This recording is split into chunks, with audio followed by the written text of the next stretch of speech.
मित्रों, the divine tales की इस बेहद खास संकलन प्रस्तुति में आप सभी का हार्दिक स्वागत है। आज हम इस वीडियो के माध्यम से आपके समक्ष भगवान कृष्ण के जीवन के 10 ऐसे रहस्य लेकर हाजिर हैं, जिन्हें सुन और देखकर आशा करते हैं कि आप भी भगवान कृष्ण के अपार प्रेम सागर में डूबना चाहेंगे और अपना कुछ समय उनकी भक्ति में लगाएंगे। इस कड़ी में सबसे पहले बात करेंगे भगवान कृष्ण के वंश की। विष्णु पुराण में इस बात का वर्णन किया गया है कि तीनों लोकों के पालनहार विष्णु जी की नाभि कमल से परम पिता ब्रह्मा जी की उत्पत्ति हुई थी और सृष्टि के रचयिता ब्रह्मा के मस्तिष्क से अत्रि ऋषि उत्पन्न हुए थे। अत्रि ने भद्रा से विवाह किया। उन दोनों से सोम यानी चंद्रमा की उत्पत्ति हुई और यहीं से सोमवंश अर्थात चंद्रवंश की शुरुआत हुई। युवा अवस्था में सोम की तरफ ऋषि बृहस्पति की पत्नी तारा आकर्षित हुई। दोनों ने मिलकर ऋषि बृहस्पति की अनुपस्थिति में बुद्ध नामक बालक को जन्म दिया। भागवत के अनुसार सोमपुत्र ऋषि बुद्ध भारत खंड आए। धरती पर सूर्यवंशी राजा मनु की पुत्री ईला को बुद्ध से प्रेम हो गया। दोनों के मिलन से पुररवा नामक पुत्र का जन्म हुआ।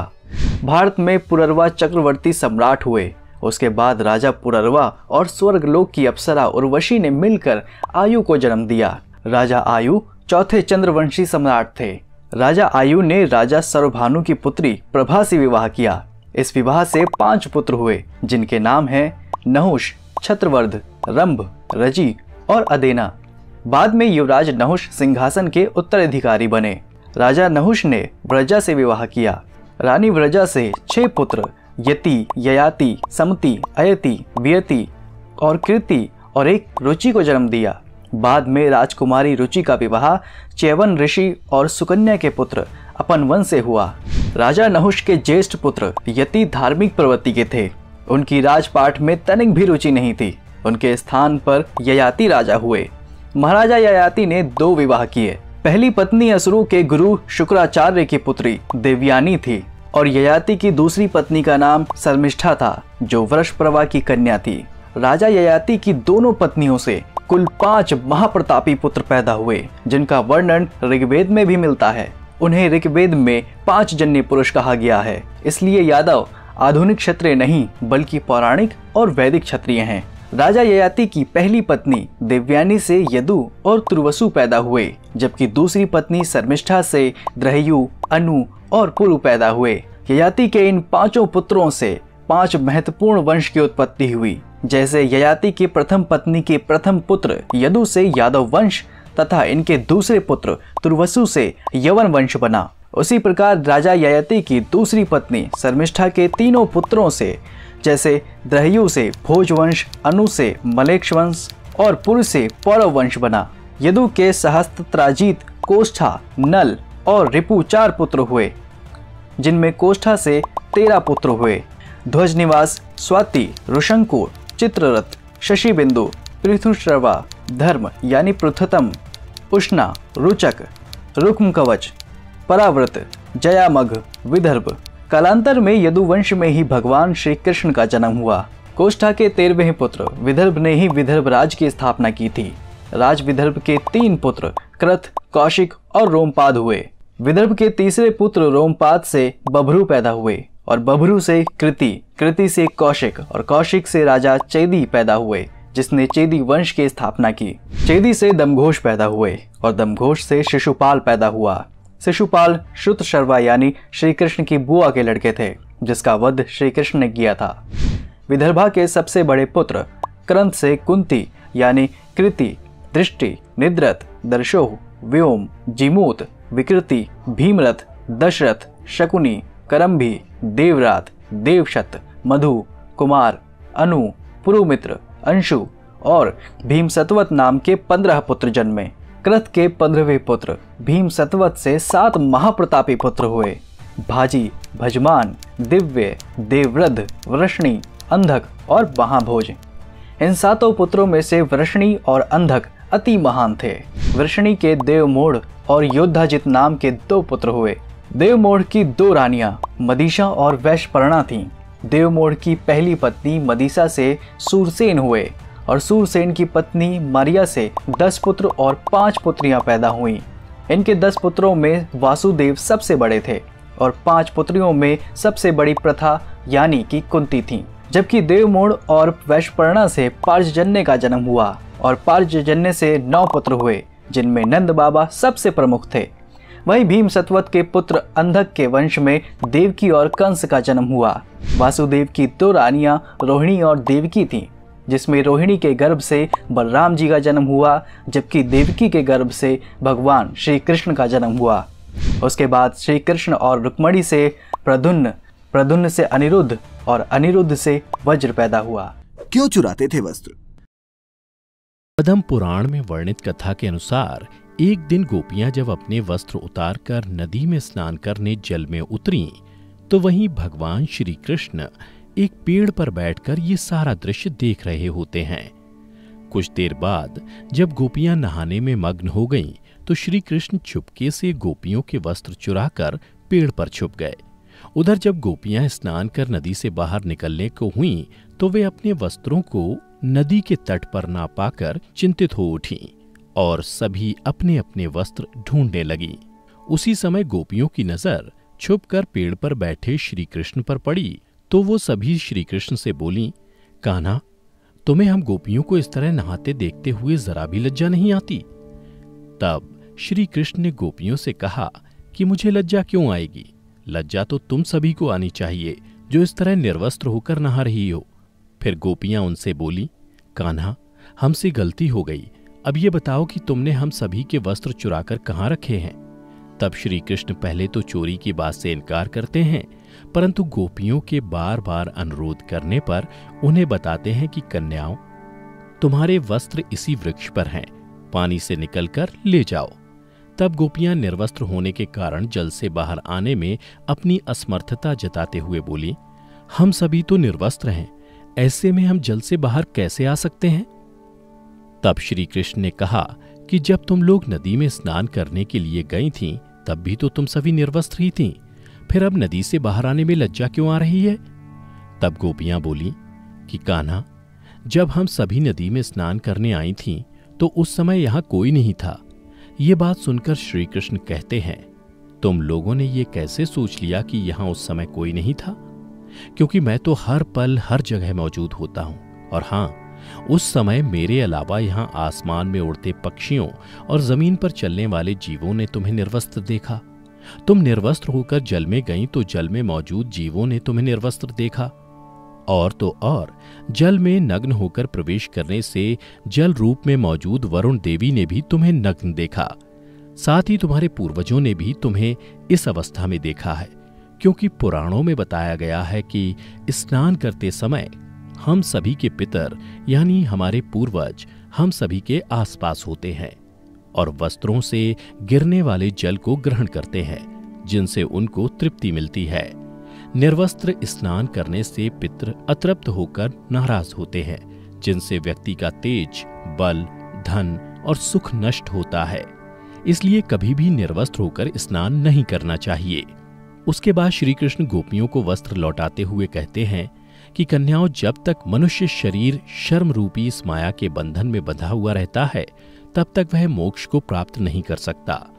लेश मात्र भी मायाबद्ध रहने से मनुष्यों का बैकुंठ धाम में प्रवेश करना असंभव है, और यही समझाने के लिए मैंने तुम्हारे वस्त्र चुराए थे। दर्शकों, अब तो आप समझ ही गए होंगे कि श्री कृष्ण का यह हास परिहास गोपियों के प्रति उनके अगाध प्रेम भाव को प्रकट करता है। क्यों किया हाथी का वध?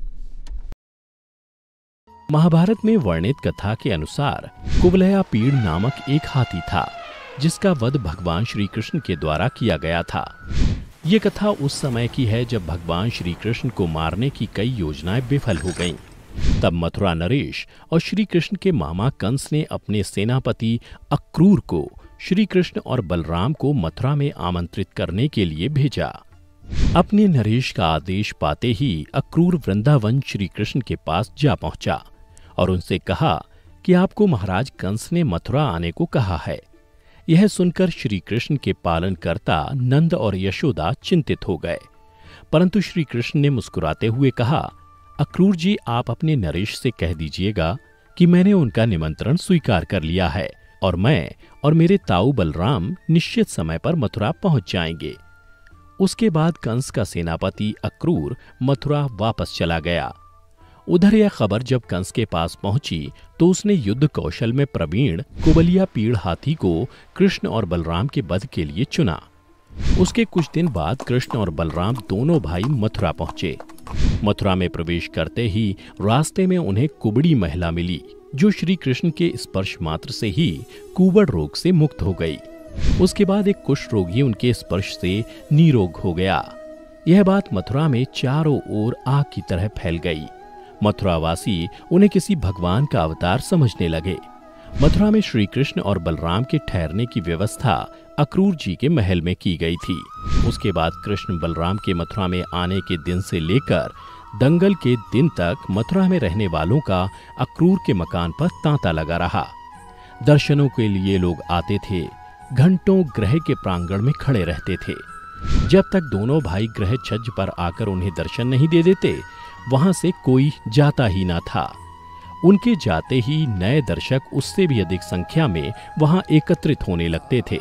इन दर्शकों में अनेक किंवदंतियां प्रचलित होने लगी थीं, जो सुनने में बड़ी अलौकिक होती थीं।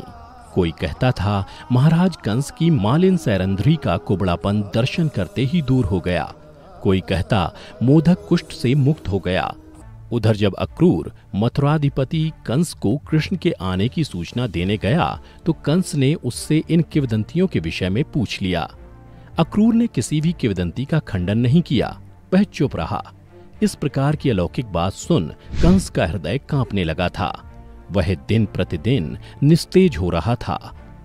उसके बाद वह दिन भी आया जिस दिन दंगल होना था। सुबह सुबह ही मथुरा की सारी प्रजा मलशाला के बाहर आ पहुंची। उनको यही विदित था कि दंगल में जाने की सबको ही अनुमति होगी, अतः वे सब वहां जा पहुंचे। परंतु वहां पहुंचकर प्रजाजनों ने देखा कि मलशाला के द्वार पर एक हाथी खड़ा था और भीतर जाने का यत्न करने वाले को सूंड से उठाकर दूर फेंक रहा था। मलशाला में नगाड़े की ध्वनि आने लगी थी। नगाड़े की ध्वनि सुन कृष्ण बलराम, जो स्नान आदि से निवृत्त होकर तैयार बैठे थे, उस ओर चल पड़े। फिर दोनों प्रशंसकों से घिरे मलशाला के द्वार पर पहुंचे तो वहां एकत्रित भीड़ ने इनको पूर्ण परिस्थिति से अवगत करा दिया। कृष्ण समझ गए कि यह उनको भीतर अकेले घेरने का षड्यंत्र है। इस कारण उन्होंने सबको पीछे हटकर खड़े रहने की राय दी। दोनों भाई आगे बढ़ हाथी के महावत से बोले, ओ महावत, हम कंस के निमंत्रण पर उससे मलयुद्ध करने के लिए आए हैं, हमारा मार्ग छोड़ दो। तब हाथी पर बैठे महावत ने श्री कृष्ण से कहा कि पहले प्रवेश पत्र दिखाओ, यहाँ बिना प्रवेश पत्र के भीतर जाने की अनुमति नहीं है।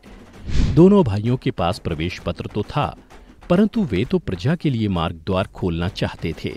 इसलिए वे बोले, हम योद्धा हैं, हम बिना प्रवेश पत्र के ही भीतर जाएंगे। इस पर महावत के संकेत पर हाथी ने उनको पकड़ने के लिए सूंड उठाई और कृष्ण को कमर में लपेटने के लिए झपटा, परंतु कृष्ण बड़ी ही चपलता से एक ओर दूर हट गए और हाथी की पीठ की ओर जाकर खड़े हो गए।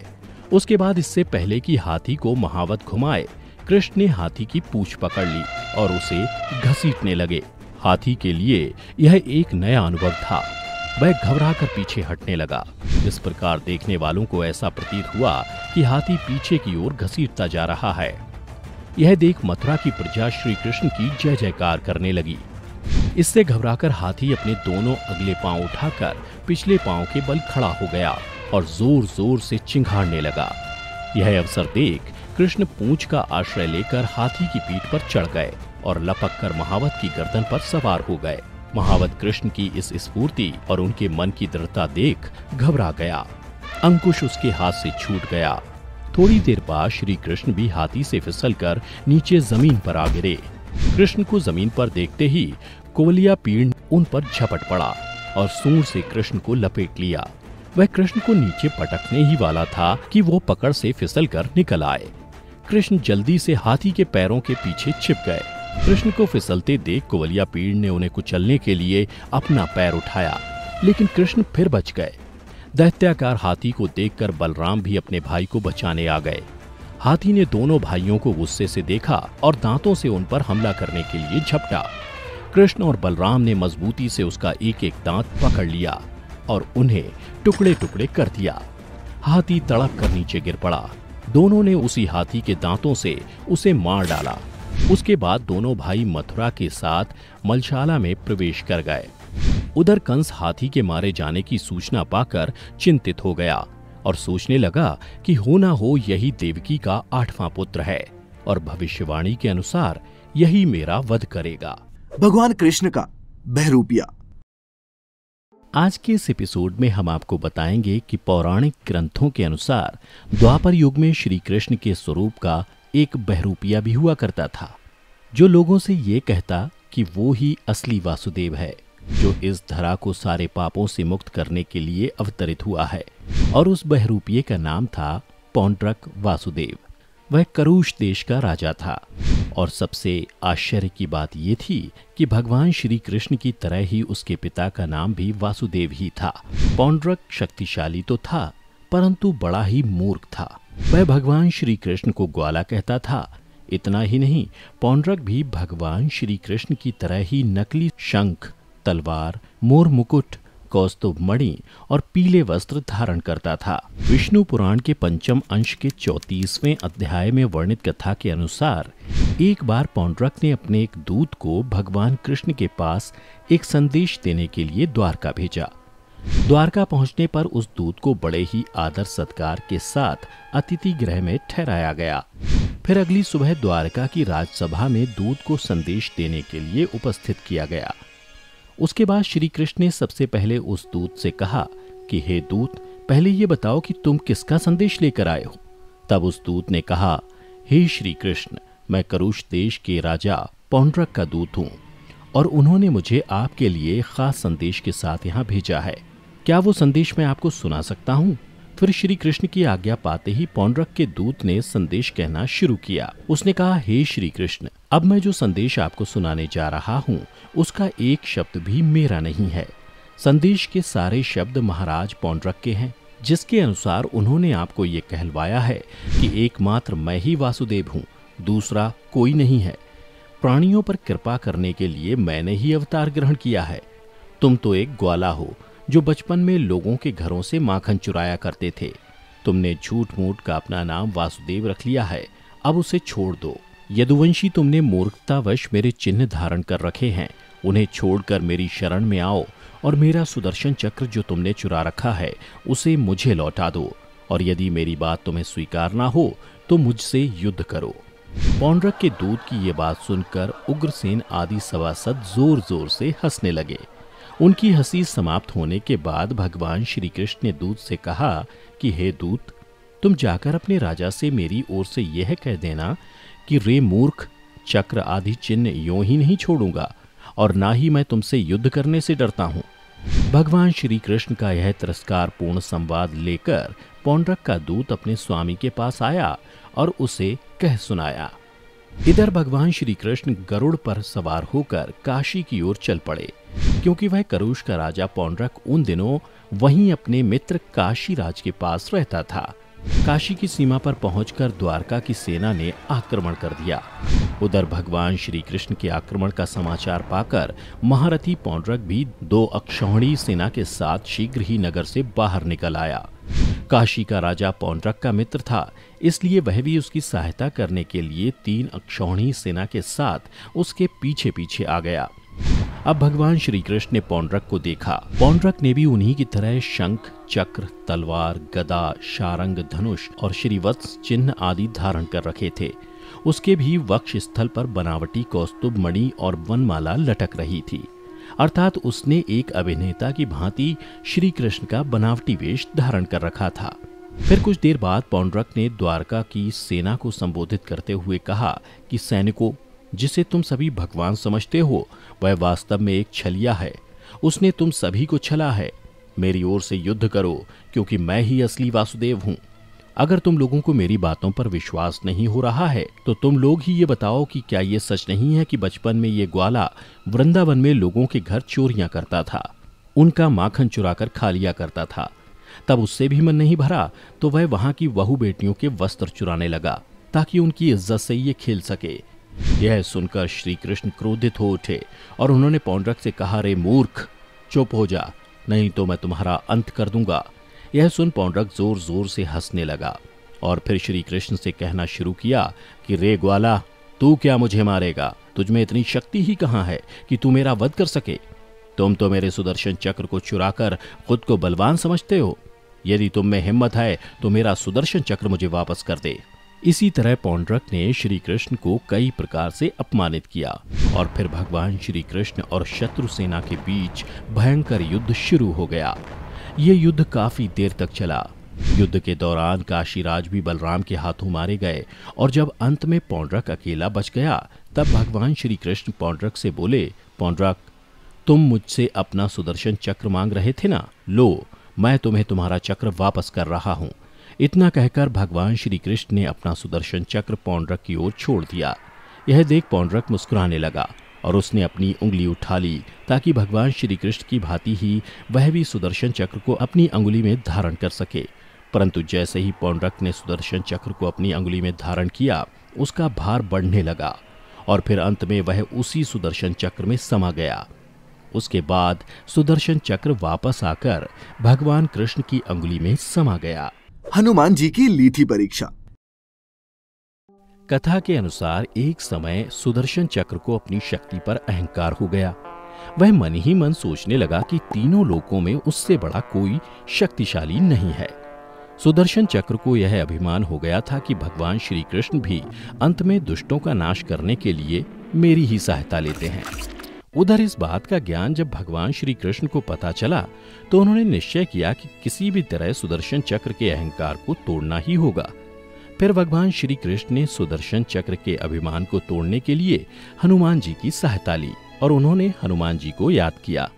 कहते हैं कि अगर कोई भक्त सच्चे मन से अपने आराध्य को याद करता है तो उसे उनसे मिलने की आवश्यकता नहीं होती। दूर रहते हुए भी भक्त और भगवान दोनों एक दूसरे की बात समझ जाते हैं। इसलिए कृष्ण जी के याद करते ही हनुमान जी समझ गए कि प्रभु उन्हें याद कर रहे हैं।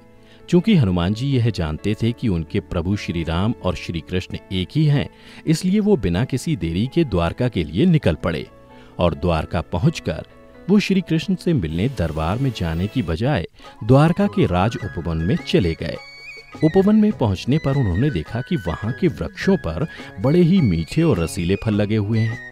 हनुमान जी को भूख लगी थी, इसलिए उन्होंने वृक्षों से फल तोड़कर खाना शुरू कर दिया और फिर जब उनका पेट भर गया तो वो वृक्षों और उस पर लगे फलों को तोड़कर फेंकने लगे।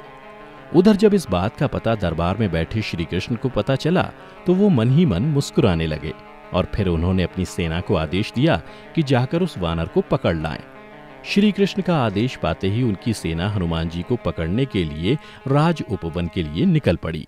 वहां पहुंचकर सेना ने हनुमान जी को ललकारा और कहा, हे मूर्ख वानर, तुम बाग क्यों उजाड़ रहे हो और इस तरह इन फलों को क्यों तोड़ रहे हो?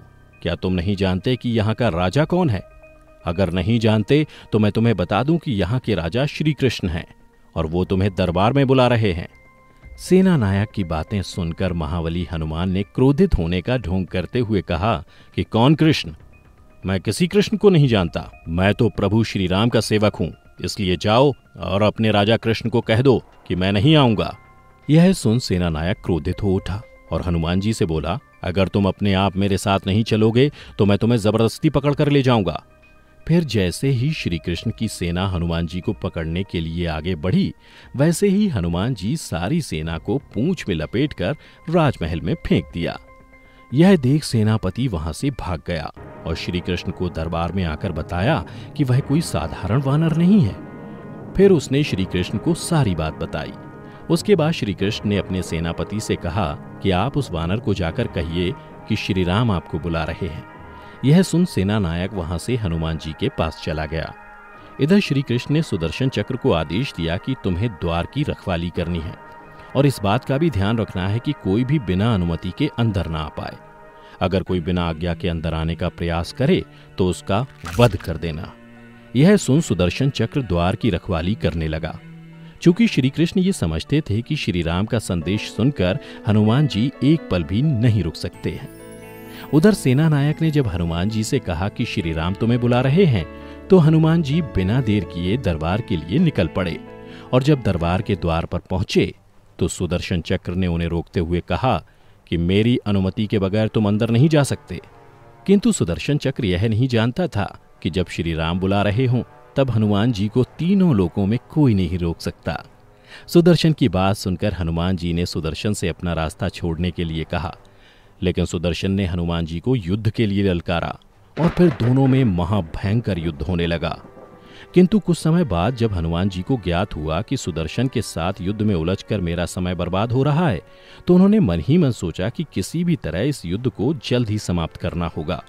उसके बाद उन्होंने सुदर्शन को पकड़कर अपने मुंह में रख लिया और फिर वो अंदर दरबार में पहुंच गए। दरबार में पहुंचकर हनुमान जी सबसे पहले श्री कृष्ण के चरणों में नतमस्तक हो गए। यह देख श्री कृष्ण जी ने हनुमान को गले से लगा लिया और फिर उनसे पूछा, हनुमान, तुम अंदर कैसे आए? क्या किसी ने तुम्हें रोका नहीं? तब हनुमान जी ने कहा, भगवान, सुदर्शन ने रोका था, परंतु मैंने सोचा आपके दर्शनों में ज्यादा विलंब ना हो, इसलिए मैं उनके साथ युद्ध में नहीं उलझा और उसे मैंने अपने मुंह में दबा लिया। इतना कहकर हनुमान जी ने अपने मुंह से सुदर्शन चक्र को निकालकर श्री कृष्ण के चरणों में रख दिया। यह देख सुदर्शन चक्र का सर शर्म से झुक गया और इस तरह अब उसका घमंड भी चूर हो गया था। कैसे डूबी थी द्वारका? द्वारका नगरी को श्री कृष्ण की कर्मभूमि भी माना जाता है। महाभारत में वर्णित कथा के अनुसार श्री कृष्ण ने जब कंस का वध किया तब जरासंध ने कृष्ण और यदुवंशियों का नामो निशान मिटाने की ठान ली और मौका मिलते ही जरासंध मथुरा और यादवों पर बार बार आक्रमण करता रहा। धीरे धीरे उसके अत्याचार बढ़ने लगे तो अंत में यादवों की सुरक्षा के लिए श्री कृष्ण ने मथुरा को छोड़ने का निर्णय लिया और मथुरा से निकलने के बाद भगवान श्री कृष्ण ने एक ऐसे नगर की स्थापना की जो विशाल और सुसंगत था। इस नगर का नाम था द्वारका नगरी। कहते हैं कि श्री कृष्ण अपने कुल बंधुओं के साथ द्वारका में बड़े आराम से रहने लगे। समय बीतता गया। 36 साल तक राज करने के बाद और श्री कृष्ण की मृत्यु के बाद द्वारका नगरी समुद्र में समा गई। पौराणिक ग्रंथों में द्वारका के समुद्र में विलीन होने से जुड़ी 2 कथाओं का विवरण मिलता है। पहला, माता गांधारी द्वारा श्री कृष्ण को दिया गया श्राप और दूसरा ऋषियों द्वारा श्री कृष्ण पुत्र सांब को दिया गया श्राप। कथा के अनुसार महाभारत युद्ध में कौरवों पर विजय प्राप्त करने के पश्चात जब युधिष्ठिर का हस्तिनापुर के राजमहल में राज तिलक हो रहा था तब कौरवों की माता गांधारी ने अपने 100 पुत्रों के वध और महाभारत युद्ध के लिए श्री कृष्ण को दोषी ठहराते हुए श्राप दिया कि जिस प्रकार कौरवों के वंश का नाश हुआ है ठीक उसी प्रकार यदुवंश का भी नाश होगा। जबकि दूसरी कथा के अनुसार महाभारत युद्ध के 36 वर्ष पश्चात द्वारका में तरह तरह के अपशकुन होने लगे। तब एक दिन महर्षि विश्वामित्र, कणों, देवर्षि नारद आदि द्वारका आए। वहां यादव कुल के नवयुवकों ने उनके साथ परिहास करने का सोचा। इसके लिए वे श्री कृष्ण के पुत्र सांव को स्त्री वेश में ऋषियों के पास ले गए और कहा कि ये स्त्री गर्भवती है, आप लोग बताइए कि इसके गर्भ से क्या उत्पन्न होगा। नवयुवकों के ऐसा कहने के बाद ऋषिगण ध्यान करने लगे और जब उन्हें पता चला उनके सामने ये सभी जिसे स्त्री बता रहे हैं वो वास्तव में एक पुरुष है तो उन लोगों को बड़ा क्रोध आया और फिर उन्होंने नवयुवकों से कहा, तुम लोगों ने हमारा अपमान किया है, इसलिए श्री कृष्ण का यह पुत्र एक लोहे के मूसल को जन्म देगा जिससे तुम लोग अपने समस्त कुल का संहार करोगे। उस मूसल के प्रभाव से केवल श्री कृष्ण व बलराम ही बच पाएंगे। उधर श्री कृष्ण को जब ये बात पता चली तो उन्होंने कहा यह बात अवश्य सत्य होगी। मुनियों के श्राप के प्रभाव से दूसरे ही दिन सांब ने मूसल को जन्म दिया। जब ये बात राजा उग्रसेन को पता चली तो उन्होंने उस मूसल को चुराकर समुद्र में फेंकवा दिया। इसके बाद राजा उग्रसेन व श्री कृष्ण ने नगर में घोषणा करवा दी कि आज से कोई भी वृष्णि व अंधकवंशी अपने घर में मदिरा तैयार नहीं करेगा और यदि ऐसा करता कोई भी व्यक्ति पकड़ा जाएगा तो उसे मृत्यु दंड दिया जाएगा। घोषणा सुनकर द्वारकावासियों ने मदिरा नहीं बनाने का निश्चय किया, परंतु फिर भी इसके बाद द्वारका में भयंकर अपशकुन होने लगे। प्रतिदिन आंधी चलने लगी, चूहे इतने बढ़ गए कि मार्गों पर मनुष्यों से ज्यादा चूहे दिखाई देने लगे। उस समय यदुवंशियों को पाप करते शर्म नहीं आती थी। उधर नगर में होते इन अपशकुनों को देख भगवान श्री कृष्ण समझ गए कि कौरवों की माता गांधारी का श्राप सत्य होने का समय आ गया है। उन्होंने देखा कि इस समय वैसा ही योग बन रहा है जैसा महाभारत के युद्ध के समय बना था। फिर श्री कृष्ण ने यदुवंशियों को तीर्थ यात्रा करने की आज्ञा दी। श्री कृष्ण की आज्ञा से सभी राजवंशी समुद्र के तट पर प्रभास तीर्थ आकर निवास करने लगे। प्रभास तीर्थ में रहते हुए एक दिन सात्यकी ने आवेश में आकर कृतवर्मा का उपहास उड़ाया और अनादर कर दिया। कृतवर्मा ने भी कुछ ऐसे शब्द कहे कि सात्यकी को क्रोध आ गया और उसने कृतवर्मा का वध कर दिया। यह देख अंधक वंशियों ने सात्यकी को घेर लिया और हमला कर दिया। सात्यकी को अकेला देख श्री कृष्ण के पुत्र प्रद्युम्न उसे बचाने दौड़े और सात्यकी और प्रद्युम्न अकेले ही अंधक वंशियों से भिड़ गए, परंतु संख्या में अधिक होने के कारण वे अंधक वंशियों को पराजित नहीं कर पाए और अंत में उनके हाथों मारे गए। अपने पुत्र और सात्यकी की मृत्यु से क्रोधित होकर श्री कृष्ण ने एक मुट्ठी एर का घास उखाड़ ली। हाथ में आते ही वह घास वज्र के समान भयंकर लोहे की मूसल बन गई। जो कोई भी वह घास उखाड़ता वह भयंकर मूसल में बदल जाती। उन मूसलों के एक ही प्रहार से प्राण निकल जाते थे। उस समय काल के प्रभाव से सभी वीर मूसलों से एक दूसरे का वध करने लगे। यदुवंशी भी आपस में लड़ते हुए मरने लगे। श्री कृष्ण के देखते ही देखते सांब, चारुदेशन, अनिरुद्ध और गद की मृत्यु हो गई। अंत में श्री कृष्ण ने अपने सारथी दारुक से कहा कि तुम हस्तिनापुर जाओ और अर्जुन को पूरी घटना बताकर द्वारका ले आओ। दारुक ने ऐसा ही किया। इसके बाद श्री कृष्ण बलराम को उसी स्थान पर रहने का कहकर द्वारका लौट आए। फिर श्री कृष्ण ने पूरी घटना अपने पिता वासुदेव जी को बता दी।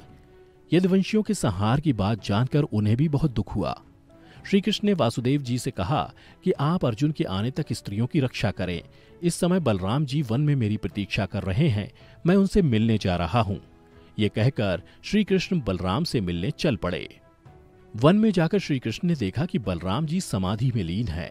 देखते ही देखते बलराम शेषनाग रूप में परिवर्तित हो गए और भगवान श्री कृष्ण से आज्ञा लेकर बैकुंठ धाम वापस लौट गए। उधर बलराम जी द्वारा देह त्यागने के बाद श्री कृष्ण वन में घूमने लगे। घूमते घूमते वे एक स्थान पर बैठ गए और गांधारी द्वारा दिए गए श्राप के बारे में विचार करने लगे। देह त्यागने की इच्छा से श्री कृष्ण ने अपनी इंद्रियों का संयमित किया और महायोग की अवस्था में पृथ्वी पर लेट गए। जिस समय भगवान श्री कृष्ण समाधि में लीन थे, उसी समय जरा नाम का एक शिकारी हिरणों का शिकार करने के उद्देश्य से वहां आ गया। उसने हिरण समझकर दूर से ही श्री कृष्ण पर वाण चला दिया। वाण चलाने के बाद जब वो अपना शिकार पकड़ने के लिए आगे बढ़ा तो योग में स्थित भगवान श्री कृष्ण को देखकर उसे अपनी भूल पर पश्चाताप हुआ। तब श्री कृष्ण ने उसे आश्वासन दिया और परम धाम चले गए। इधर दारुक हस्तिनापुर पहुंचकर यदुवंशियों के संहार की पूरी घटना पांडवों को बता दी। यह सुनकर पांडवों को बहुत शोक हुआ। अर्जुन तुरंत ही अपने मामा वसुदेव से मिलने के लिए द्वारका चल दिए। अर्जुन जब द्वारका पहुंचे तो श्री कृष्ण की रानियां उन्हें देखकर रोने लगीं। उन्हें रोता देख अर्जुन भी रोने लगे और श्री कृष्ण को याद करने लगे। इसके बाद अर्जुन वसुदेव जी से मिले। वसुदेव जी ने अर्जुन को श्री कृष्ण का संदेश सुनाते हुए कहा कि द्वारका शीघ्र ही समुद्र में डूबने वाली है, अतः तुम सभी नगरवासियों को अपने साथ ले जाओ। उसके बाद अर्जुन अपने साथ श्री कृष्ण के परिजनों तथा सभी नगरवासियों को लेकर इंद्रप्रस्थ की ओर चल दिए। उन सभी के जाते ही द्वारका नगरी समुद्र में डूब गई। यह दृश्य देखकर सभी को बड़ा आश्चर्य हुआ और 2005-2007 में भारतीय पुरातत्व सर्वेक्षण के निर्देशन में भारतीय नौसेना के गोताखोरों ने समुद्र में समाये द्वारका नगरी के अवशेषों को खोज निकाला, जो इस पौराणिक कथा की प्रामाणिकता को साबित कर चुका है। इस खोजी टीम को समुद्र में 560 मीटर लंबी द्वारका की दीवार भी मिली। इतना ही नहीं, उन्हें पौराणिक समय के कुछ बर्तन भी मिले जो 1528 ईसा पूर्व से 3000 ईसा पूर्व के हैं। खोजकर्ताओं की माने तो समुद्र की गहराई में मिली ये नगरी लगभग 9000 साल पुरानी है।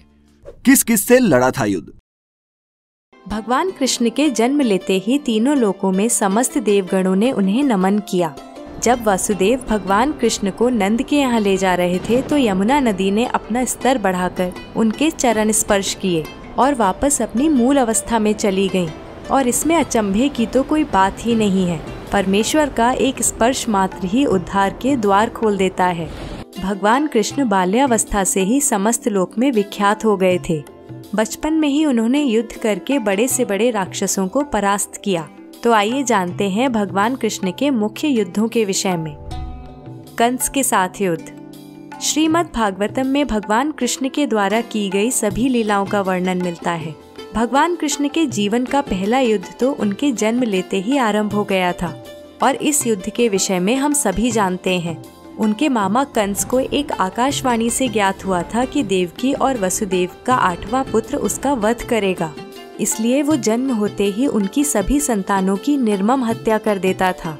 सातवीं संतान के रूप में शेषनाग ने माँ देवकी के गर्भ में प्रवेश किया, परंतु भगवान विष्णु ने शेष की रक्षा के लिए योग माया की सहायता से देवकी की इस संतान को वसुदेव की पत्नी रोहिणी के गर्भ में स्थापित कर दिया। इसके पश्चात भगवान विष्णु स्वयं देवकी के गर्भ में 8वें पुत्र के रूप में प्रवेश हुए। भगवान के जन्म लेते ही कारागृह के सभी संतरी सो गए और वसुदेव भगवान कृष्ण को नंद बाबा के महल पहुंचाने में सफल हो सके। जब कंस को इस बात का पता चला तब उसने कृष्ण के वध के लिए विभिन्न रूपों में दैत्यों को भेजना आरंभ किया। भगवान कृष्ण ने बचपन में ही इन सभी दैत्यों का वध किया था। इनमें पूतना वध सबसे अधिक प्रसिद्ध है। दोस्तों, पूतना वध की विस्तृत जानकारी हम पहले अपने एक वीडियो के माध्यम से दे चुके हैं। जब कंस द्वारा भेजे गए सभी असुर मृत्यु को प्राप्त हुए, तब अंततः कंस ने कृष्ण और बलराम को एक समारोह में आमंत्रित किया। इस समारोह में कंस कृष्ण का वध करना चाहता था, परंतु जैसे ही कंस ऐसा करने के लिए आगे बढ़ा, श्री कृष्ण ने उसके बालों को पकड़कर उसकी गद्दी से उसे खींच लिया और उसका वध किया। इसके पश्चात भगवान ने अपने माता पिता को कारागृह से मुक्त किया और उनकी वंदना की। जरासंध का वध। कंस के पश्चात भगवान का युद्ध कंस के ससुर जरासंध के साथ हुआ। जरासंध के साथ पहले भी अनेक बार युद्ध हो चुका था। वो मगध का एक बहुत ही क्रूर शासक था। हरिवंश पुराण के अनुसार उसने अनेक राज्य जैसे कलिंग, विदेही, चेदी, काशी, गांधार, मद्र, कश्मीर, पांड्य आदि के राजाओं को परास्त कर इन राज्यों को अपने अधीन कर लिया था। पुराणों में उल्लेखनीय है कि जरासंध ने 18 बार मथुरा पर चढ़ाई की। जरासंध का वध करना आसान नहीं था। श्री कृष्ण की योजना के अनुसार अर्जुन, भीम और स्वयं भगवान कृष्ण ब्राह्मण का वेश धारण कर उसके पास पहुँचे और उसे कुश्ती के लिए ललकारा। जरासंध समझ गया था कि वे ब्राह्मण नहीं हैं। तब कृष्ण ने अपना वास्तविक परिचय दिया। कुछ देर विचार करके जरासंध ने भीम को कुश्ती के लिए चुना। दोनों की कुश्ती का यह युद्ध 13 दिन तक चला। कुश्ती के समय भीम ने अनेक बार जरासंध के 2 टुकड़े किए, परंतु उसका शरीर बार बार जुड़ जाता था। तब भगवान कृष्ण ने भीम को इशारा किया कि वो दोनों टुकड़ों को विपरीत दिशा में फेंके। भीम ने ऐसा ही किया। तब जाकर जरासंध मृत्यु को प्राप्त हुआ, क्योंकि विपरीत दिशा में फेंके जाने के कारण उसके शरीर के दोनों टुकड़े आपस में नहीं जुड़ पाए। काले वन से युद्ध। पुराणों के अनुसार जरासंध ने 18 बार मथुरा पर चढ़ाई की और इनमें से 17 बार वो असफल रहा। अंतिम चढ़ाई में उसने काले वन नामक एक विदेशी शासक को साथ में लिया और मथुरा नरेश को युद्ध का संदेश भेजा। मथुरा नरेश कृष्ण ने उत्तर में संदेश भेजा कि युद्ध केवल उनके और काले वन के मध्य ही होगा। काले वन इस पर सहमत हुआ। जब कृष्ण और काले वन का युद्ध हो रहा था तो कृष्ण युद्ध भूमि छोड़कर भागने लगे और एक गुफा में प्रवेश कर गए। कहा जाता है कि इसी युद्ध के बाद भगवान कृष्ण का नाम रणछोड़ पड़ा। काले वन ने भी उनका पीछा करते करते गुफा में प्रवेश किया और वहां उसने एक व्यक्ति को गुफा में सोते हुए देखा। उसने उस व्यक्ति को ही कृष्ण समझकर उस पर लात मारी। जैसे ही उस व्यक्ति ने आंखें खोली तो तत्काल ही काले वन उनके तेज से जलकर भस्म हो गया। यह पुरुष कोई और नहीं अपितु महान तपस्वी इक्ष्वाकु वंश के महाराज मानधाता के पुत्र राजा मुकुंद चंद थे। भगवान कृष्ण जानते थे कि उनके गुफा में प्रवेश करने मात्र से ही काले वन मृत्यु को प्राप्त होगा। कृष्ण और शिव का जीवाणु युद्ध। इस युद्ध को विश्व का प्रथम जीवाणु युद्ध माना जाता है। इसमें भगवान कृष्ण ने बाणासुर और महादेव शिव के साथ युद्ध के समय माहेश्वर ज्वर के विरुद्ध वैष्णव ज्वर का प्रयोग किया। बाणासुर शोणितपुर के राजा थे। उनकी एक कन्या थी जिसका नाम उषा था। उषा अनिरुद्ध से प्रेम करती थी और अनिरुद्ध श्री कृष्ण के पुत्र प्रद्युम्न के पुत्र थे। उषा ने एक बार अपनी मायावी सहेली चित्रलेखा से कहकर अनिरुद्ध का हरण करवा लिया। इसके पश्चात अनिरुद्ध और उषा ने गंधर्व विवाह किया। जब बाणासुर को यह ज्ञात हुआ तो उसने अनिरुद्ध को कारागृह में डाल दिया। एक बार महादेव शिव ने बाणासुर को उसकी रक्षा का वचन दिया था। जब भगवान कृष्ण को अनिरुद्ध के कारागृह में होने की बात पता चली तो उन्होंने बाणासुर के राज्य पर चढ़ाई कर दी।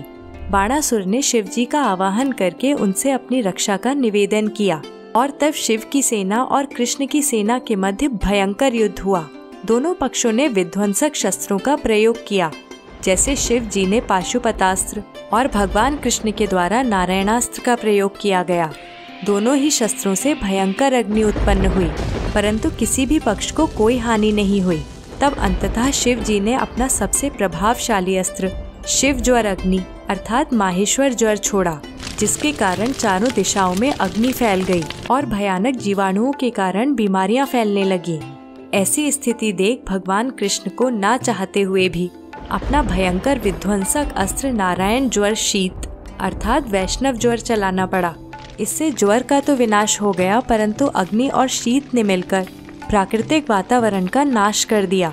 तब अंत में दुर्गा देवी ने दोनों पक्षों को शांत किया और अंततः बाणासुर ने अनिरुद्ध और उषा का विधि विधान पूर्वक विवाह करवाया। इस युद्ध का उल्लेख बहुत कम मिलता है और इसके विरुद्ध अनेक कथाएं भी मिलती हैं। इस जीवाणु युद्ध की यह कथा सत्य है या नहीं, यह अभी भी एक शोध का विषय है।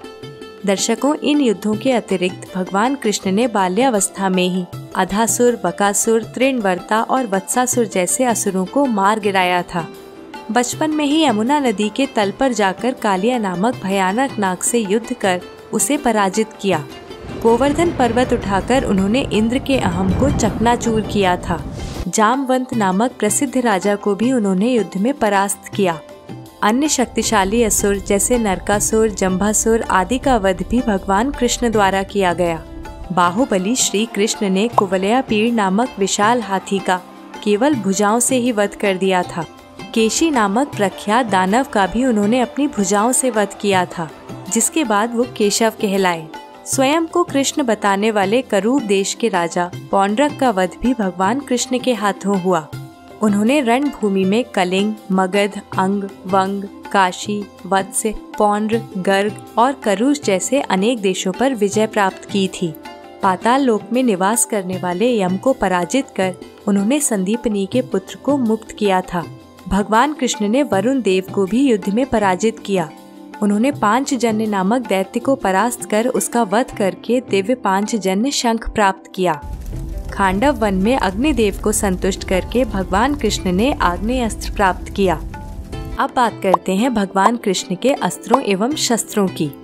श्री कृष्ण की गदा का नाम कौमुदिकी था। उनका दिव्य एवं शक्तिशाली शंख पांचजन्य गुलाबी रंग का था। उनके पास गरुण ध्वज और जैत्र नाम के 2 रथ थे। उनके अश्वों के नाम मेघ पुष्प, बलाहक, शैव्य और सुग्रीव थे। भगवान कृष्ण के पास एक दिव्य सुदर्शन चक्र था, जो उन्हें भगवान विष्णु के अंशावतार भगवान परशुराम से प्राप्त हुआ था। शिव जी के पश्चात पाशुपतास्त्र भगवान कृष्ण और अर्जुन के पास था। इनके अतिरिक्त उनके पास शक्तिशाली प्रस्वपास्त्र भी था, जो भगवान कृष्ण के अलावा केवल भीष्म, शिव और वसुगण के पास था। श्री कृष्ण द्वापर युग के सबसे महान धनुर्धर थे। उनके धनुष का नाम सारंग था। साथ ही विध्वंसक अस्त्र जैसे वैष्णवास्त्र, आग्नेयास्त्र, ब्रह्मास्त्र, गरुणास्त्र और नारायणास्त्र आदि का उन्हें पूर्ण ज्ञान था। चाहे कूटनीति से युद्ध करना हो या अस्त्रों या शस्त्रों का ज्ञान हो, भगवान कृष्ण के समक्ष बड़े से बड़े योद्धाओं ने घुटने टेक दिए थे। श्री कृष्ण परमपिता परमेश्वर हैं और उनकी शक्ति हमारी कल्पना से भी परे है। उनकी लीलाओं, नीतियों और शक्तियों का विश्लेषण करना हमारे लिए संभव ही नहीं। पृथ्वीलोक छोड़ने के बाद क्या हुआ पत्नियों का? कि कृष्ण भगवान की मृत्यु के पश्चात उनकी पत्नियों का क्या हुआ? कौरवों की मां और धृतराष्ट्र की पत्नी गांधारी का विचार था कि यदि भगवान कृष्ण चाहते तो इतिहास के सबसे बड़े युद्ध महाभारत पर विराम लगा सकते थे। अपनी बुद्धि एवं शक्ति से वे इतने भयावह नरसंहार और रक्तपात को रोक सकते थे। गांधारी के विचार में कृष्ण के कारण ही उसके पुत्रों की मृत्यु हुई। महाभारत युद्ध के पश्चात जब युधिष्ठिर का राज तिलक हो रहा था, तब गांधारी ने कृष्ण को दोषी ठहराते हुए श्राप दिया कि जिस प्रकार कौरव वंश का नाश हुआ है, उसी प्रकार यदुवंश भी समाप्त हो जाएगा। महाभारत के पश्चात भगवान कृष्ण ने अपनी 8 पत्नियों, जिन्हें अष्टभरी भी कहा जाता है, के साथ जीवन व्यतीत किया। कृष्ण की कुल मिलाकर 16,108 पत्नियां थीं, जिनमें से प्रमुख 8 पत्नियों के नाम रुक्मिणी, जाम्बवती, सत्यभामा, कालिंदी, मित्रबिंदा, सत्या, भद्रा और लक्ष्मणा थे। भविष्य, स्कंद और वराह पुराण के अनुसार एक बार नारद मुनि द्वारका नगरी पधारे। वहाँ कृष्ण और जाम्बवती के पुत्र सांब ने नारद मुनि की ओर ध्यान ही नहीं दिया। ऐसा निरादर देख मुनि ने उसे सबक सिखाने का निश्चय किया और भगवान की सभी पत्नियों और सांब को मदिरा पान करा दिया। इसके पश्चात कृष्ण की पत्नियों ने अपनी चेतना खो दी और उनका स्वयं पर नियंत्रण ही नहीं रहा। उनमें से एक पत्नी ने सांब की पत्नी का भेष धारण कर लिया। सांब का ऐसा कृत्य देख कृष्ण ने उसे कुष्ठ रोग से पीड़ित होने का श्राप दिया और अपनी पत्नियों को कहा कि मेरी मृत्यु के पश्चात तुम सभी का अभीर राज्य के लोगों के द्वारा अपहरण कर लिया जाएगा। एक बार ऋषि विश्वामित्र, ऋषि दुर्वासा, ऋषि वशिष्ठ और नारद मुनि तीर्थ यात्रा से वापस आते समय कृष्ण और बलराम से भेंट करने हेतु द्वारका पधारे। वहाँ सांब सहित यदुवंश के कुछ युवाओं ने महर्षियों को देख उनका उपहास किया, जिस कारण महर्षियों ने सभी यदुवंशियों को श्राप दे दिया। इस श्राप और गांधारी के द्वारा दिए गए श्राप के परिणाम स्वरूप किसी कारणवश सभी यदुवंशी आपस में ही लड़ने लगे और इस लड़ाई ने इतना भयंकर रूप ले लिया कि यदुवंश समाप्त हो गया। भगवान कृष्ण के पुत्र और पौत्र सभी की मृत्यु हो गई। यदुवंशियों में केवल कृष्ण के प्रपौत्र वज्र ही जीवित रहे। वज्र अनिरुद्ध के पुत्र थे और अनिरुद्ध प्रद्युम्न के पुत्र थे। महाभारत के मौसल पर्व के अनुसार श्री कृष्ण और बलराम ने अपने भौतिक शरीर त्याग दिए। इनकी मृत्यु किस प्रकार हुई इसका वर्णन हम पिछले वीडियोस में कर चुके हैं। अर्जुन ने कृष्ण और बलराम की पत्नियों को उनके पतियों की मृत्यु के विषय में कुछ नहीं बताया। उनकी पत्नियों एवं संतानों को अर्जुन इंद्रप्रस्थ ले जा रहे थे। रास्ते में इतनी महिलाओं की रक्षा के लिए केवल एक योद्धा को उपस्थित देख अभीर वर्ग के लोगों ने उन पर आक्रमण कर दिया और कृष्ण की पत्नियों सहित सभी को बंदी बना लिया, जो स्वयं कृष्ण भगवान का उनकी पत्नियों के लिए दिए गए श्राप के परिणाम स्वरूप हुआ। भगवान के इस संसार से जाने के पश्चात अर्जुन ने अपनी शक्तियाँ खो दी, क्योंकि अर्जुन को जिन कारणों के लिए अपनी शक्तियों का उपयोग करना था वे सभी अब पूरे हो चुके थे। अर्जुन ने यदुवंश के लोगों की रक्षा का हर संभव प्रयास किया, परंतु उसके सभी शस्त्र भी असफल हो रहे थे। केवल कृष्ण की 8 पत्नियां, बलराम की पत्नियां और कुछ सेवक ही अभीरों के आक्रमण से बच गए थे। ये सभी अर्जुन के साथ पहले इंद्रप्रस्थ और अंत में कुरुक्षेत्र पहुँचे। हस्तिनापुर के लोगों ने द्वारका वासियों को शरण देने के उचित प्रबंध किए। अर्जुन ने सभी को राज्य में उचित स्थान देकर अपना कर्तव्य पूर्ण किया और अंत में भगवान कृष्ण के प्रपौत्र वज्र को मथुरा का राजा बनाया। इसके पश्चात अर्जुन ने अष्टभर्य को भगवान कृष्ण की मृत्यु के विषय में भी बता दिया, जिसके परिणाम स्वरूप रुक्मिणी और जाम्बवती सती हो गई और सत्यभामा समेत अन्य पत्नियां वन में तपस्या के लिए चली गईं। ये सभी केवल फल और पत्तों के आहार पर जीवित रहकर भगवान श्री हरि की आराधना करती रहीं। भगवान कृष्ण के सबसे शक्तिशाली अस्त्र नारायणास्त्र। यदि नारायणास्त्र का प्रयोग एक बार किया जाता था तो संपूर्ण सृष्टि में कोई भी शक्ति इसे रोकने में सक्षम नहीं थी। इस अस्त्र को केवल समर्पण से रोका जा सकता था। शत्रु यदि कहीं छुप भी जाए तो यह अस्त्र उसे ढूंढकर उसका वध कर देता था। यदि किसी को इस अस्त्र से बचना होता था तो समर्पण के अतिरिक्त कोई विकल्प नहीं था। इसका निर्माण सतयुग में स्वयं भगवान नारायण द्वारा किया गया। महाभारत काल में इस अस्त्र का ज्ञान भगवान विष्णु के रूप भगवान कृष्ण, गुरु द्रोणाचार्य और उनके पुत्र अश्वत्थामा को था। युद्ध के समय जब अश्वत्थामा ने अपने पिता की मृत्यु के पश्चात पांडवों की अक्षौहिणी सेना को नष्ट कर दिया था, तब भगवान कृष्ण ने सबको समर्पण करने के लिए कहा, अन्यथा पांडव सेना का विनाश निश्चित था। सुदर्शन चक्र। सुदर्शन चक्र 12 अरों, 2 युगों और 6 नाभियों से युक्त था। यह अत्यंत गतिशील और बड़े से बड़े अस्त्रों का नाश करने वाला था। उल्लेखनीय है कि इसके अरों में देवता, सभी राशियां, अग्नि, ऋतुएं, सोम, वरुण, मित्र, इंद्र, प्रजापति, हनुमान, तप, धनवंतरी और चैत्र माह से फाल्गुन माह तक सभी 12 मास प्रतिष्ठित थे। सुदर्शन चक्र को तीव्रता से उंगली से घुमाने पर यह वायु के प्रवाह के साथ मिलकर अग्नि प्रज्वलित कर शत्रु को भस्म कर सकता था। यह दिखने में बहुत आकर्षक और तुरंत संचालित होने वाला विध्वंसक अस्त्र था। इसके ऊपर और नीचे की सतहों पर लोहे के शूल लगे हुए थे। एक कथा के अनुसार यह चक्र भगवान विष्णु को असुर श्री दामा का वध करने के लिए शिव जी से प्राप्त हुआ था। भगवान विष्णु से यह अग्निदेव के पास गया, अग्निदेव से वरुण देव के पास और वरुण देव से भगवान परशुराम के पास पहुंचा और अंततः परशुराम ने सुदर्शन चक्र भगवान कृष्ण को दिया। कहा जाता है गोमांतक पर्वत पर श्री कृष्ण और जरासंध के युद्ध के पश्चात कृष्ण और परशुराम की भेंट हुई और भगवान कृष्ण ने परशुराम को युद्ध का पूरा हाल सुनाया। तब परशुराम ने कृष्ण को सुदर्शन चक्र के योग्य बताकर उन्हें यह अस्त्र सौंप दिया। भगवान कृष्ण द्वारा इसका पहला प्रयोग एक हिंसक प्रवृत्ति के राजा श्रीगाल पर किया गया था। एक अन्य कथा के अनुसार ऐसा माना जाता है कि भगवान कृष्ण को यह अस्त्र देवी से प्राप्त हुआ था। कौमुदकी गदा। कौमुदकी गदा को भगवान विष्णु अपने बाएं हाथ में धारण करते हैं। यह विष्णु जी की शक्तियों का स्रोत है। विष्णु जी की भिन्न भिन्न अवस्थाओं में यह गदा भिन्न बातों का प्रतीक है। जैसे विष्णु जी की ध्यानावस्था में कौमुदकी ज्ञान, बुद्धि एवं समय की शक्ति को प्रदर्शित करता है। विष्णु पुराण में गदा को ज्ञान की शक्ति बताया गया है। इसके अतिरिक्त यह गदा वो लोग जो अहम एवं अहंकार में जीते हैं उनकी इस प्रकार की प्रवृत्ति को भी प्रदर्शित करता है। विष्णु धर्मोत्तर पुराण में कौमुदकी भगवान विष्णु की पत्नी तथा समृद्धि एवं बुद्धि की देवी लक्ष्मी को दर्शाता है।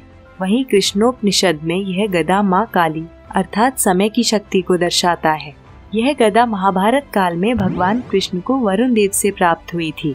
कौमुदकी भयंकर गर्जना उत्पन्न करके शक्तिशाली असुरों और राक्षसों का विनाश करने में सक्षम थी। वैष्णवास्त्र। भगवान विष्णु द्वारा निर्मित वैष्णवास्त्र की सबसे बड़ी शक्ति थी इसकी गति। बहुत अधिक तीव्र गति के कारण शत्रु के लिए इसे रोक पाना बहुत कठिन होता था। भगवान विष्णु के वराह अवतार ने यह अस्त्र पृथ्वी को प्रदान किया था। पृथ्वी से यह नर्क के राजा नरकासुर को प्राप्त हुआ। नरकासुर ने यह अस्त्र अपने पुत्र भागदत्त को प्रदान किया। भागदत्त प्राग ज्योतिषपुर का राजा था। महाभारत के द्रोण पर्व में उल्लेखनीय है कि राजा भागदत्त और अर्जुन के मध्य चल रहे युद्ध के समय जब अर्जुन के बाणों से भागदत्त पूरी तरह घायल हो गया, तब कुपित होकर उसने वैष्णवास्त्र का प्रयोग अर्जुन पर किया। इसे कैसे रोका जाए इसका ज्ञान अर्जुन को नहीं था। तब भगवान कृष्ण ने स्वयं बीच में आकर इसे अपनी छाती पर ले लिया और यह अस्त्र उनके गले में वैजंती माला के रूप में सुसज्जित हुआ। क्योंकि भगवान कृष्ण स्वयं इसके निर्माता थे, इसलिए यह उन्हें हानि नहीं पहुंचा सकता था। महाभारत काल में यह अस्त्र श्री कृष्ण के अतिरिक्त भगवान परशुराम, भागदत्त, महारथी कर्ण और कृष्ण पुत्र प्रद्युम्न के पास था। इस अस्त्र को संचालित करने के पश्चात यह पहले आकाश की ओर बहुत ऊंचाई तक जाता था और बिजली की गति से नीचे आकर शत्रु पर प्रहार करता था। तो मित्रों, भगवान कृष्ण की कुटिलता, ज्ञान एवं बुद्धि के साथ साथ उनके ये अस्त्र किसी भी बुराई, अधर्म या पापी का विनाश करने में सक्षम थे। नहीं जला था संस्कार में शरीर का ये अंग। ऐसा कहा जाता है कि जब भगवान कृष्ण की मृत्यु के पश्चात उनका दाह संस्कार हुआ तब उनके शरीर का एक अंग नहीं जला था। तो आइए इस वीडियो के माध्यम से जानते हैं कि क्या भगवान के शरीर का दाह संस्कार हुआ? यदि हाँ तो कौन सा अंग नहीं जला और क्यों? भगवान कृष्ण की लीलाएं उनके बचपन से ही बहुत रोचक रही हैं। उनकी मनमोहक छवि, उनके द्वारा की गई लीलाएं और उनके प्रति सबका प्रेम अतुलनीय है। भगवत गीता के अनुसार भगवान कृष्ण की मर्जी के बिना एक पत्ता भी नहीं हिलता, अर्थात संसार में जो कुछ भी होता है वो केवल उनकी इच्छा से ही होता है। उनकी इच्छा के बिना कुछ भी संभव नहीं। वे ही परमपिता परमात्मा हैं। महाभारत का युद्ध भी उनकी इच्छा से ही हुआ, जिसके माध्यम से उन्होंने धर्म का महत्व बताया और उन्होंने स्वयं भी धर्म का ही पक्ष लिया। चूँकि कौरव अधर्म के पक्षपाती थे, भगवान कृष्ण ने दुर्योधन को बहुत समझाने का प्रयास किया, परंतु दुर्योधन अपने हठ पर ही अड़ा रहा। तब महाभारत युद्ध के अतिरिक्त और कोई चारा नहीं बचा था। महाभारत युद्ध के समय जब दुर्योधन का अंत हुआ, तब उसकी मां शोकाकुल हो उठी और रणभूमि में जब वो पुत्रों की मृत्यु पर शोक व्यक्त करने पहुंची, तब उन्होंने श्री कृष्ण को श्राप दिया कि ठीक 36 वर्षों पश्चात उनकी मृत्यु हो जाएगी, क्योंकि उन्हें गलत फहमी थी कि उनके पुत्रों की मृत्यु भगवान कृष्ण के कारण ही हुई है। वास्तव में तो भगवान कृष्ण किसी श्राप के कारण नहीं, अपितु अपनी इच्छा से ही संसार से अदृश्य हुए थे, क्योंकि जो भी इस संसार में आता है उसकी देह का विनाश निश्चित है। भगवान मृत्यु लोक छोड़कर कैसे अपने लोक गए, इसका वर्णन भागवत पुराण के 11वें स्कंद में मिलता है। मित्रों, यह तो आप जानते ही हैं कि भागवत पुराण शुकदेव गोस्वामी जी के द्वारा राजा परीक्षित को सुनाई गई थी। 11वें स्कंद में शुकदेव जी परीक्षित महाराज से कहते हैं कि भगवान कृष्ण ने विचार किया कि यदुवंश अभी भी पृथ्वी पर है और पूर्णतया मुझ पर आश्रित है। यदुवंश के लोग धन, जनबल, घोड़े आदि से बलशाली हैं और पृथ्वी पर अपनी मनमानी कर रहे हैं। यहाँ तक कि देवता भी उन्हें पराजित नहीं कर सकते। इसलिए मुझे यदुवंश के लोगों में आपस में कलह उत्पन्न करनी होगी। उसके पश्चात ही मैं अपने धाम वापस जाऊंगा। ऐसा विचार करके भगवान ने एक लीला रचाई। आइए इसे विस्तार में जानते हैं। भगवान कृष्ण द्वारका नगरी के राजा थे। एक बार ऋषि विश्वामित्र, नारद मुनि और ऋषि दुर्वासा द्वारका नगरी पधारे। द्वारका में युवाओं का स्वभाव बहुत चंचल और उद्दंड था। एक बार कृष्ण पुत्र सांब समेत कुछ यदुवंश कुमारों को शरारत सूझी। सांब ने स्त्री का रूप धारण किया और वे सभी तीनों ऋषियों के पास पहुँचे और सांब को गर्भवती महिला बताकर ऋषियों के साथ मजाक करने का दुस्साहस किया। ऋषियों ने भाप लिया कि उनके साथ मजाक हो रहा है। तब उन्होंने सांब को श्राप दिया कि वो ऐसे मूसल को जन्म देगा जिससे उसके कुल का नाश होगा। वास्तव में ऋषि मुनियों को भगवत प्रेरणा के कारण क्रोध आया, अतः ये भगवान की ही लीला थी। इस प्रकार के महापुरुष भगवान की लीला में सहयोग करते हैं, इसलिए मृत्यु लोक में निवास करके यहाँ के लोगों के समान ही व्यवहार करते हैं। उनका वास्तविक व्यवहार ऐसा नहीं होता। वे तो सदैव ही भगवान की भक्ति में लीन रहते हैं। ऋषियों का श्राप सुनकर सभी कुमार घबरा गए। उन सब ने सांब को स्त्री का रूप देने के लिए जो कृत्रिम पेट बनाया था उसे फाड़कर देखा तो उसमें वास्तव में मूसल था। यह देख वे सभी पछताने लगे। उन्होंने इस पूरी घटना के विषय में उग्रसेन को बताया। उग्रसेन मथुरा के राजा और कंस के पिता थे। उन्होंने सभी कुमारों को उस मूसल का चूर्ण बनाकर उस चूर्ण और बचे हुए लोहे के टुकड़ों को समुद्र में फेंकने का आदेश दिया। सभी ने ऐसा ही किया। वो चूर्ण पानी के साथ बहकर किनारे पर आ गया और जो लोहे के टुकड़े बचे थे उसे एक मछली ने निगल लिया। कुछ दिन पश्चात यह चूर्ण एरक के रूप में उगा, जो एक बिना गांठ की घास होती है। एक बार समुद्र में कुछ मछुआरे मछलियां पकड़ने पहुंचे और उस मछली को भी पकड़ा जिसने लोहे के टुकड़े निगल लिए थे। उस मछली के पेट से निकले लोहे के टुकड़े को एक बहेलिये ने अपने बाण की नोक पर लगा लिया। एक बार ब्रह्मा जी अपने पुत्रों और देवताओं के साथ द्वारका नगरी पधारे और भगवान से प्रार्थना की कि यदि अब वे चाहें तो अपने धाम पधार सकते हैं। तब श्री कृष्ण ने कहा कि मैं निश्चय कर चुका हूँ कि यदुवंशियों का नाश होते ही मैं परम धाम के लिए प्रस्थान करूँगा। तब सभी ने भगवान को प्रणाम किया और अपने धाम की ओर चले गए। उन सबके जाने के पश्चात द्वारका में कुछ दुर्भाग्यपूर्ण घटनाएं, उत्पात और अपशगुन होने लगे। यह देख भगवान ने बच्चों, स्त्रियों और वृद्धों को शंखधार क्षेत्र और अन्य सभी को प्रभास क्षेत्र में जाने का आदेश दिया, जहाँ से सरस्वती नदी बहकर समुद्र में मिलती है। प्रभास क्षेत्र में पहुंचकर सभी ने भगवान के आदेशानुसार पूजा अर्चना एवं भक्ति पूरी श्रद्धा से किए, परंतु वे सभी मैरेयक नामक मदिरा का पान करने लगे। इस मद का स्वाद तो मीठा होता है, परंतु यह बुद्धि भ्रष्ट करने वाला है।